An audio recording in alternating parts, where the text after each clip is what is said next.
Avant ça, j'ai fait 1 an en Colombie et avant, j'étais à l'IUT de Cocrioville en technique de commercialisation. Donc moi je suis en Master 2 Management International avec l'Asie. L'année dernière donc j'étais en Master 1, je suis parti en stage en Chine.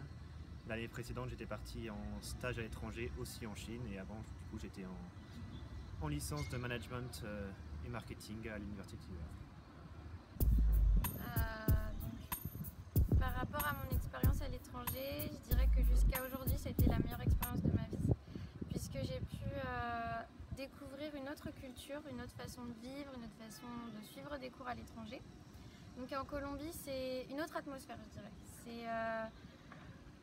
C'est très formateur vis-à-vis de l'autonomie qu'on gagne aussi et des relations qu'on se crée là-bas, puisque au final, on arrive, on connaît personne.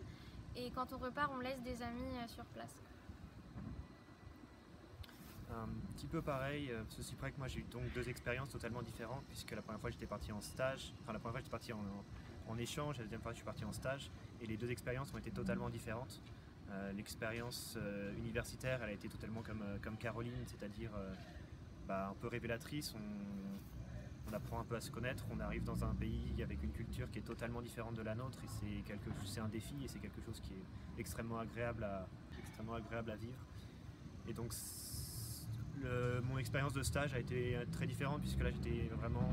quand on est en université, on est avec des gens donc, du pays mais aussi avec beaucoup d'étrangers. Et dans mon stage, j'ai eu la chance en fait, de faire un stage dans une entreprise chinoise, purement chinoise. Et donc j'étais juste entouré de la culture chinoise et c'était vraiment aussi quelque chose de totalement unique et c'était aussi un autre moyen de découvrir le pays et sa culture et réellement la culture du pays et pas uniquement l'expérience un peu internationale qu'on peut avoir dans une université. En fait, par rapport à mon expérience en Colombie, moi j'ai vraiment voulu faire ce rôle de tuteur pour rendre l'aide qui m'a été apportée quand je suis partie en Colombie. Parce que c'est vrai qu'on arrive dans un pays où on connaît personne, à part peut-être un professeur sur place dans l'université. Et donc c'est vraiment avoir voulu rendre l'aide qui m'a été apportée en Colombie au niveau administratif surtout. Justement aider les étudiants à travers, les accueillir en fait, être présent dès leur arrivée au Havre et les suivre tout au long de leur démarche administrative ici à l'université. Quand je suis arrivé en Chine, il y avait pas vraiment de système de tuteur d'accueil et c'est quelque chose qui m'a un peu manqué au niveau des démarches administratives. On s'est débrouillé avec des étudiants quand même locaux puisqu'on trouve toujours des personnes qui nous aident, mais c'est pas quelque chose qui était aussi institutionnalisé comme on peut le faire à l'université du Havre. Et donc quand j'ai vu qu'il y avait la possibilité de faire ça pour les étudiants étrangers qui arrivent au Havre, j'ai postulé pour justement les aider et rencontrer ces gens qui viennent de partout. Donc le service des relations internationales, a plutôt un rôle de coordination entre les tuteurs. Donc ils nous ont réparti les étudiants et après c'est plutôt entre nous où on se répartit certaines tâches et en soi le service nous supervise globalement. C'est ça, le service nous attribue des étudiants et après c'est à nous de nous les répartir entre nous en fonction des missions de chacun puisque tout le monde n'est pas disponible tout le temps et tout le monde a certaines missions qui lui prend tant de temps et on n'a pas forcément la disponibilité pour chacun de nos étudiants. Donc généralement on connaît tous les étudiants de tous les autres tuteurs et il n'y a pas vraiment d'étudiants qui sont attribués à un tuteur. Les étudiants nous sont attribués mais après on s'entraide en fait. Si Amélien a un inconvénient, je prends le relais, etc. En fait.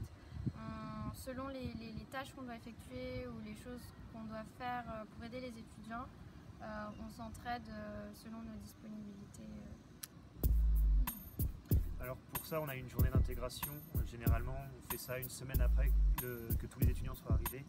On les emmène un samedi ou un dimanche visiter le Havre, faire un restaurant qui est généralement payé par le service de relations internationales, où ils peuvent se réunir, apprendre à se connaître et essayer de briser les groupes, dans le sens où il y a beaucoup d'étudiants qui arrivent en groupe de nationalités et donc l'objectif de cette journée c'est de les faire rencontrer les autres nationalités et pas uniquement les personnes avec lesquelles ils ont l'habitude d'être depuis qu'ils sont arrivés à l'université.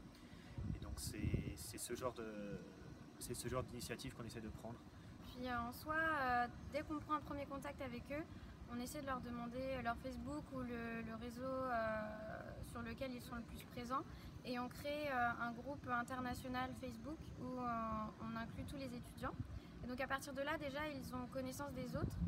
Et ils peuvent déjà commencer à parler entre eux. Et par la suite, dès qu'on a fait l'inscription à l'université, on peut guider chaque étudiant et le rediriger vers son secrétariat. Par exemple, s'il y a ceux qui étudient éco-gestion, on les emmène à leur secrétariat, on leur montre voilà, ton emploi du temps il sera ici, il faut que tu vérifies toutes les semaines parce que ça change souvent.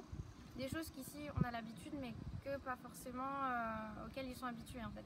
Ce que j'en retire, c'est surtout les amitiés qu'on a créées avec les étudiants, ce lien qu'on va garder avec eux parce qu'on est le premier contact sur Le Havre en fait.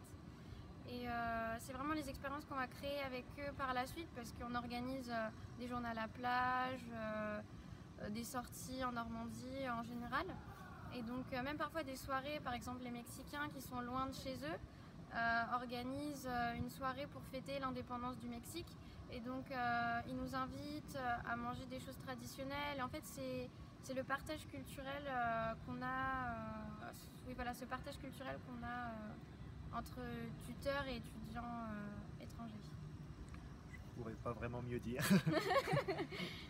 C'est ça, des amitiés. Enfin, si on prend ce qui s'est passé l'année dernière, je me suis fait des amis parmi notamment les Chinois qui sont arrivés à l'université et c'est des amis que j'ai pu retrouver quand j'étais parti faire mon stage.